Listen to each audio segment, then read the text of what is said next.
नमस्कार। Stock market course for beginners के 9th lecture में आपका स्वागत है। तो पिछले लेक्चर में हम ट्रेडिंग और इन्वेस्टिंग की बात कर रहे थे और इस लेक्चर में हम ट्रेडिंग और इन्वेस्टिंग के बारे में और डिटेल में समझेंगे। बहुत सारे लोग जिन्हें स्टॉक मार्केट कैसे चलता है ये पता नहीं होता, वो स्टॉक मार्केट को एक क्विक मनी गेम समझते हैं। यानी वो सोचते हैं कि स्टॉक मार्केट एक सट्टा बाजार है जहां पर हम गैम्बलिंग कर सकते हैं और फिर फटाफट पैसा कमाने के चक्कर में वो अपना सारा पैसा स्टॉक मार्केट में गवा देते हैं और फिर सबको बताते चलते हैं कि स्टॉक मार्केट एक सट्टा बाजार है। ये वो लोग होते हैं जिन्हें स्टॉक मार्केट कैसे काम करता है ये पता ही नहीं होता।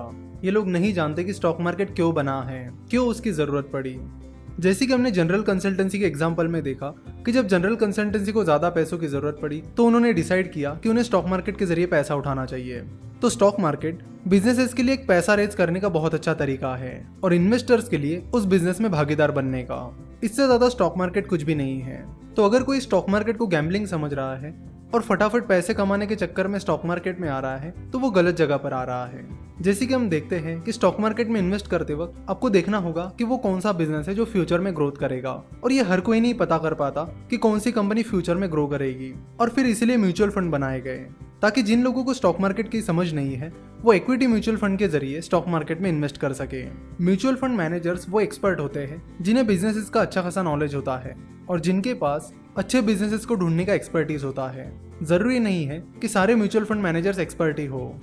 जैसे कि हमने पिछले लेक्चर में देखा था कि स्टॉक मार्केट एक लॉन्ग टर्म गेम है। आप किसी बिजनेस में इन्वेस्ट करते हो तो उसे परफॉर्म करने के लिए टाइम लगता है, इसलिए अगर आप उस बिजनेस में इन्वेस्ट करते हो तो आपको अच्छे रिटर्न मिलने में भी टाइम लगेगा।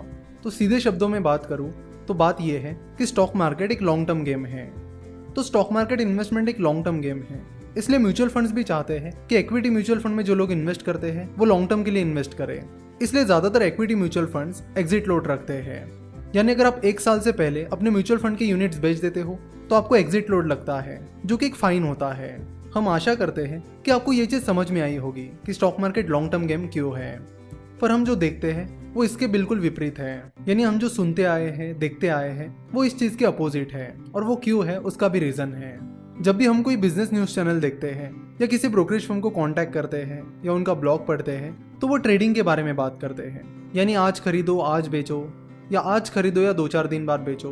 अब एक दिन में या 2-4 दिन में कोई बिजनेस तो नहीं बदलने वाला और ना ही उसकी इंट्रिंसिक वैल्यू। तो ये ट्रेडिंग के बारे में क्यों बोला जाता है? तो आपको बता दूं कि ये जो ट्रेडिंग होती है वो कुछ नहीं बल्कि एक स्पेकुलेशन होता है।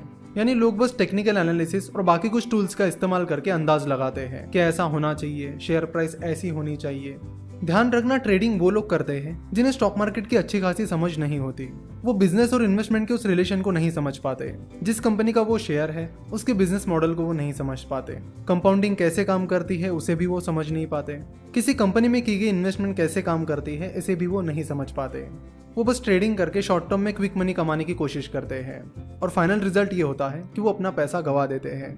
देखो, जो ब्रोकरेज फर्म्स होते हैं वो तब पैसा कमाते हैं जब कोई ट्रेडिंग करता है।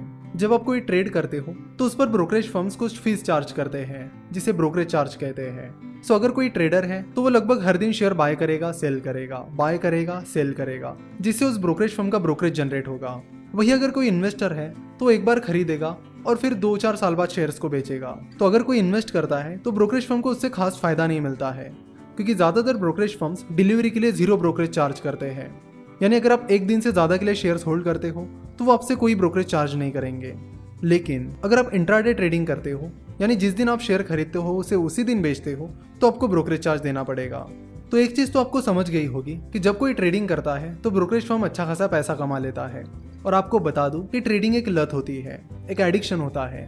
अगर कोई ट्रेडिंग शुरू करता है तो उसे शुरुआत में लॉस होता है, फिर वो ट्रेडर अपना पैसा रिकवर करने के लिए और ज्यादा पैसा ट्रेड करने लगता है। इस तरह वो डेली बेसिस पर शेयर्स को ट्रेड करने लगता है, जिससे उस ब्रोकरेज फर्म का ब्रोकरेज बनता चला जाता है।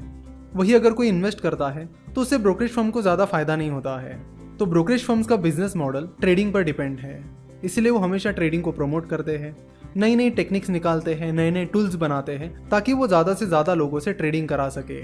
सिर्फ ब्रोकरेज फर्म्स ही नहीं, न्यूज चैनल्स भी यही करते हैं। आप अगर कोई बिजनेस न्यूज चैनल देखोगे तो उस पर बहुत सारे एक्सपर्ट दिन में आते रहते हैं जो आपको ट्रेडिंग की स्ट्रेटेजीज, कौन सा शेयर बाय करना या सेल करना इसके बारे में बताते रहते हैं। उनका पूरा टीआरपी इन्हीं चीजों पर डिपेंड करता है। आप देखोगे कि बिजनेस न्यूज चैनल पर ये जो लोग होते हैं जो आपको ट्रेडिंग एडवाइस देते हैं वो या तो किसी ब्रोकरेज फर्म में काम कर रहे होते हैं या फिर उस न्यूज चैनल के एंकर होते हैं। तो अगर उन्हें इतनी ही ट्रेडिंग की एक्सपर्टीज होती तो वो खुद ही ट्रेडिंग ना करते, खुद ही फटाफट ना पैसा कमाते।